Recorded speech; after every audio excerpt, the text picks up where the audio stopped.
छत्रपती शिवाजी महाराज की, छत्रपती शिवाजी महाराज की, धर्मवीर छत्रपती संभाजी महाराज की जय भवानी, जय भवानी।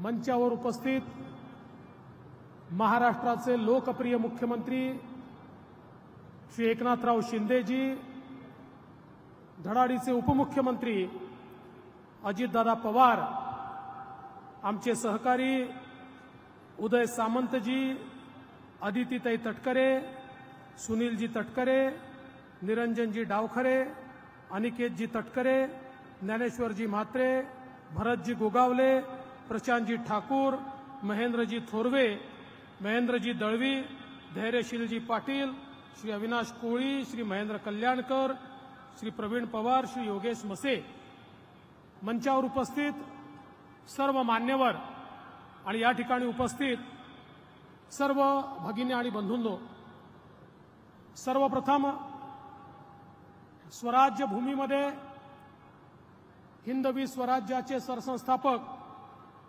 छत्रपती शिवरायांना मी मानाचा मुजरा करतो आणि भारतीय राज्यघटनेचे शिल्पकार भारतरत्न डॉक्टर बाबासाहेब आंबेडकर आणि क्रांतीचे महासूर्य महात्मा ज्योतिबा फुले यांना देखील या ठिकाणी मानवंदना अर्पित करतो। खरं म्हणजे रायगड ही सुशासनाची राजधानी आहे। शौर्य, धैर्य आणि सामर्थ्य या त्रिसूत्रीचा मूलमंत्र आपल्याला या ठिकाणी मिळतो आणि डॉक्टर बाबासाहेब आंबेडकरांच्या जीवनातही एक अत्यंत महत्त्वाची कर्मभूमी म्हणून आपण याच रायगडकडे पाहतो। कान्होजी आंग्रे असतील, वासुदेव बळवंत फडके असतील, समर्थ श्री रामदास स्वामी असतील, त्याचप्रमाणे या ठिकाणी आजच्या कालामध्ये नानासाहेब आणि अप्पासाहेब धर्माधिकारी असतील, पांडुरंग शास्त्री आठवले असतील, अशा अनेक लोकांची नावं घेता येतील की ज्यांच्यामुळे या भूमीला एक वेगळंच महत्त्व हे या ठिकाणी प्राप्त झालंय। आणि आता या आपल्या शासन आपल्या दारी या कार्यक्रमाच्या माध्यमातून माननीय मुख्यमंत्री महोदयांचा निर्धार आहे की ज्या प्रकारे छत्रपती शिवरायांनी रयतेचं राज्य त्या ठिकाणी स्थापन केलं, राजाकरता प्रजा नाही, प्रजेकरता राजा, प्रजेचा सेवक म्हणून राजा, प्रजेची सेवा करण्याकरता प्रशासन, तोच भाव मनामध्ये ठेवून या ठिकाणी शासन आपल्या दारी ही संकल्पना सुरू करण्यात आली आहे।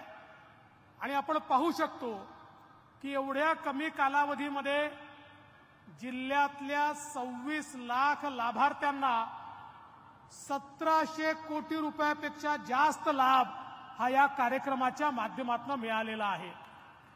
आपण पाहू शकत होतो प्रातिनिधिक स्वरूपात काही लाभार्थी होते, 50 लाखापर्यंतचा लाभ या ठिकाणी मिळालेला आहे। आणि हा लाभ मिळवताना एकाही लाभार्थ्याला चक्कर मारावी लागली नाही, कोणालाही हाजी करावी लागली नाही, कोणालाही लाचलुचपतीचा अवलंब करावा लागणार नाही। थेट प्रत्येकाला त्याच्या दारामध्ये हा लाभ देण्याचं काम हे निश्चितपणे या ठिकाणी आपण सुरू केलंय। आज खरं म्हणजे अजितदादांनी उल्लेख केला, हा रायगड जिल्हा अत्यंत महत्त्वाचा आहे।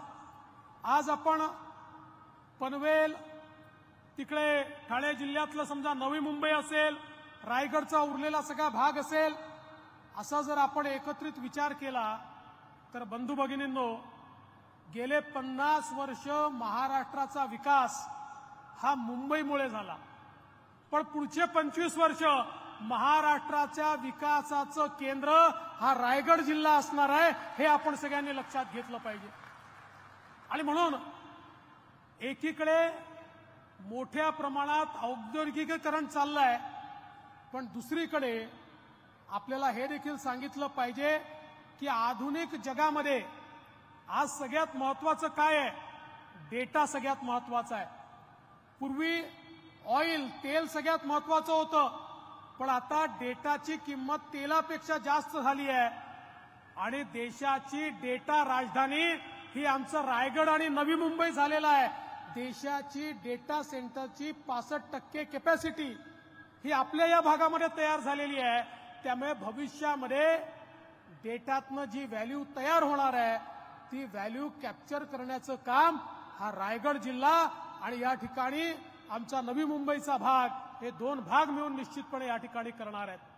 आणि म्हणून राज्य सरकारच्या वतीनं देखील मोठ्या प्रमाणात इन्फ्रास्ट्रक्चरची कामं असतील, या ठिकाणी वेगवेगळ्या प्रकारे सोयी सुविधा असतील, या ठिकाणी रेल्वेची कामं, एअरपोर्टचं काम, रस्त्यांची कामं ही खूप मोठ्या प्रमाणात आपण करतो. आणि सगळ्यात महत्वाचं JNPT सारखा पोर्ट असेल, तिकडे दिघी सारखा पोर्ट असेल, याच्यामुळे एक अशी इकोसिस्टीम तयार झाली आहे की निश्चितपणे येत्या काळामध्ये आपल्याला मोठ्या प्रमाणात राज्यातली इन्व्हेस्टमेंट ही या भागात आलेली आपल्याला पाहायला मिळणार आहे. आणि म्हणूनच मला या ठिकाणी आनंद वाटतो की वेगवेगळ्या प्रकारे जे काम आपण हातामध्ये घेतलेले आहेत त्या कामांच्या माध्यमातून या रायगडचा संपूर्ण चित्र जे आहे हे चित्र आपण मोठ्या प्रमाणात या ठिकाणी बदलतोय. आज या निमित्ताने मला सांगितलं पाहिजे की नवीन सरकार आल्यानंतर सामान्य माणसाचा विचार आम्ही सुरू केला.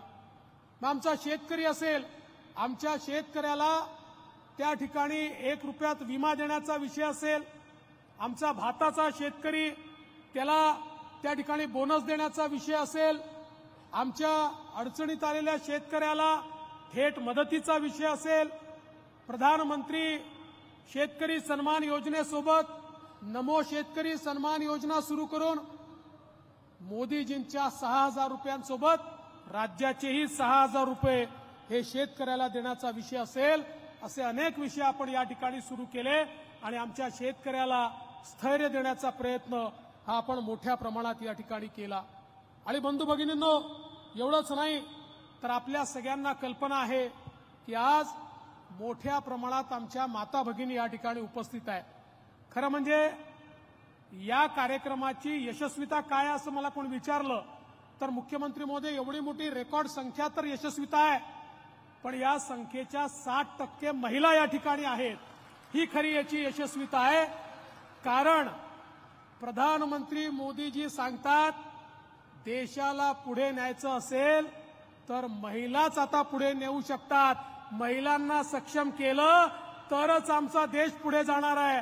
आणि म्हणून महाराष्ट्रामध्येही मुख्यमंत्र्यांच्या नेतृत्वात महिला सक्षमीकरणाची चळवळ आम्ही सुरू केली. आमच्या अदितीताईंनी नवीन महिला धोरण तयार केलं आणि येत्या काळामध्ये आमचं सरकार हे महिलांकरता इतक्या वेगवेगळ्या प्रकारच्या योजना घेऊन येत आहे की मला विश्वास आहे की येत्या काळामध्ये महाराष्ट्रातल्या महिला सक्षम होतील आणि या महिलाच महाराष्ट्राला देखील सक्षम करतील.